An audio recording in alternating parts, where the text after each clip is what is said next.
So as I was watching last night's episode of Wynonna Earp, I realized two things. I felt called out about the vegan chili, and I really have not watched enough Property Brothers. Hi guys, my name is Maria Park, and this is Approach to Nerd. And in this episode, we are reviewing Season 4, Episode 3 of Wynonna Earp, entitled Look at Them Beans. So this episode is a carryover from episode 2, where we got that awesome love scene with Hot and Waverly. And we kind of dive a little bit more into what's been happening in the town of Purgatory for over the past 18 months, while our main crew has been missing or back in the garden. A lot has happened. We got introduced to a new character named Cleo, who basically, I think she calls herself the magistrate, and has taken over the town and even elected a new sheriff named Sheriff Holt. Nicole is on the homestead, which we found out at the end of the last episode, but she has not tried, she didn't run for re-election for sheriff. She has not tried to integrate herself into any of the politics or life of the town. She specifically stays at the homestead. That is her little world, and that's all she does. We also see that she has a form of PTSD with the woman she loves being gone, her best friend being gone, and her other friend Doc being gone. Being alone for that long, I think Rachel even pointed out in the episode, it does something to you. And, as a military brat, of having a father who had PTSD, it does. So I love that they didn't have Nicole just bounce back when she saw Waverly. She can't let it go. This is her new routine, and has been her new routine for the past 18 months. I feel like she always feels like she's in danger, or there's always something out there that she has to fight. It's sad. There's even a point to which in the episode where Doc shows up at the house and is knocking on the door, and she's just standing there in a daze. And Rachel kind of snaps her out of it. So yeah, Nicole's not doing that well. We still don't know what happened to Kate. We don't know about Robin.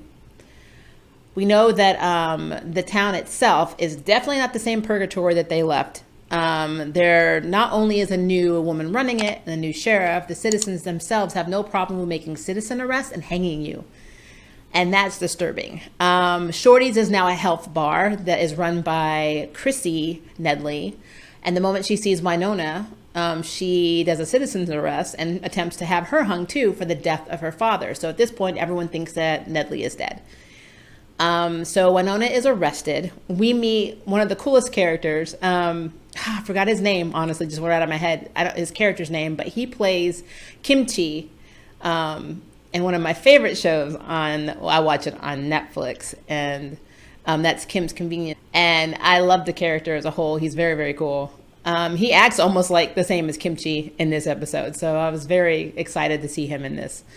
But he kind of gives us a lot of exposition on what's been going on in the town. So apparently after Black Badge leaves, demons come into Purgatory, and when all of the people were evacuated due to the firestorms, that's when the demons really took hold of the area. And so when all the people came back, they're sharing basically their town with demons. And an organization or a government organization controls the border, which is probably the new version of Black Badge. And we learn later in the episode that it's actually Jeremy who's the supervisor. I don't know if he's the head, but he's pretty high up, where he can approve who leaves and who stays. Humans can go in and out of Purgatory or Ghost River Triangle, but the demons cannot. On top of that, we also have a new demon bar, and it's called Glory Hole, and it's run by this mysterious guy who I think is going to be a new villain, and he flirted with Doc like he's on the spectrum, so that was interesting. And we also find Mercedes there, and Mercedes is working as a performer and pretending to be a vampire so she can continue to work in this demon bar, because it's Mercedes. But we do get a little exposition on Nedley. She says that she tried to take care of him, but day by day he got stinkier and kind of crazier, and eventually he just ran off into the woods. And that was my first indication that this monster everyone keeps talking about, the people eater, that we even see at the beginning of the episode, is more than likely Nedley.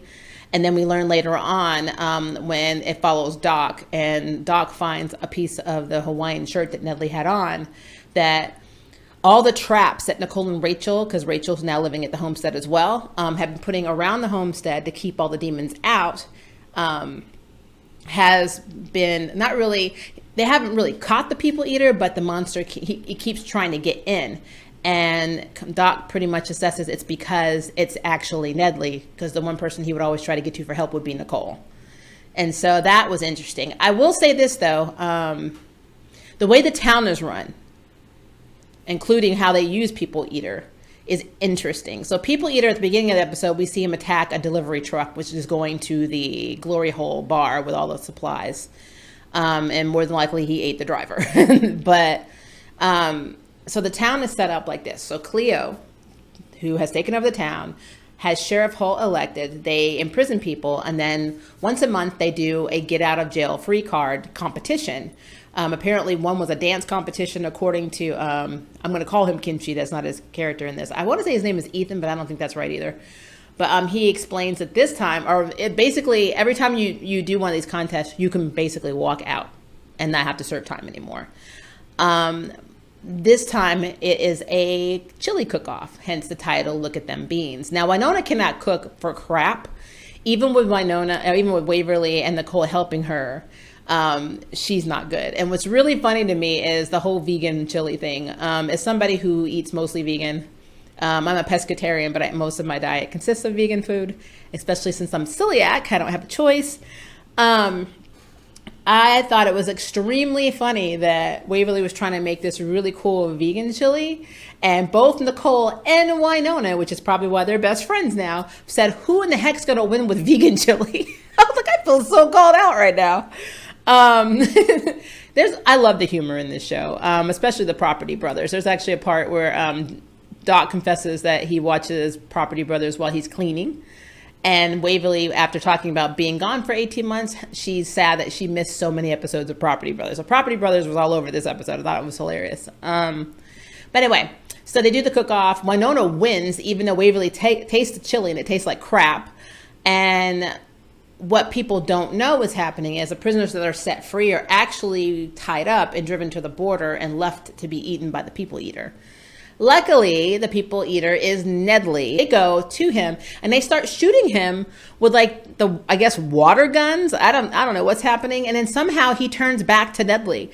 And I don't understand how that happened. I don't know what I missed. So if you know what happened, please leave me a comment below. So back to the Glory Hole. I do think that the owner of the Glory Hole is dirty. I think he is going to be the villain this season. And I don't know. He flirted with Doc like he was into him, but also like it was a challenge. And so I think that's interesting. But Doc is basically hiring himself to the owner as protection for his shipments, our deliveries, and also for a future favor. And I just wonder what is happening there. It's very interesting. I like the new setup. I think having that Demon Club is going to be cool. I just think it's very weird for Wynonna as a whole in this season because she no longer has Peacemaker. She's already questioning herself a lot on how to do most things that she so easily did when she did have Peacemaker. And now you have a town infested with demons and a new demon club and a lot of shady stuff going on. And you're not the chosen one that you once were. So I actually love how this is playing out. I don't know if she's going to get a new version of Peacemaker. I don't know. I do apologize for not having any videos out this weekend. Saturday was me and my spouse's wedding anniversary. So we took the whole weekend off. So I am making up for it now. So you're going to see a lot of videos. I may even be in this exact same outfit with this exact same hair because I'm too lazy to change today. But I know that I do have my Stargirl video coming out. I have a Spotlight video coming out on 2 comic book characters. I'm going to have a review coming out on the Dragon Prince. I just binge watched all 3 seasons. And I'm really, really excited for the new season. I've got lots of questions. So that review will be coming out. And I'm also going to do a video with my spouse on the importance of the love scene that we saw in episode 2, why it's so important to LGBT couple, especially married couples like us, and just for the LGBT community as a whole. So that video will be coming out as well. But I would love to know what you thought of this episode. So please leave me a comment below and let me know. And if you would like to sign up for jury duty, hit the subscribe button. If you'd like to know who's next on the nerd bell, hit the notification bell. Until next time, I can't wait for you to approach the nerd. Bye, guys. Thank you for watching my video. I really appreciate it. But hey, the party doesn't have to stop now. Click on one of these videos and keep it going.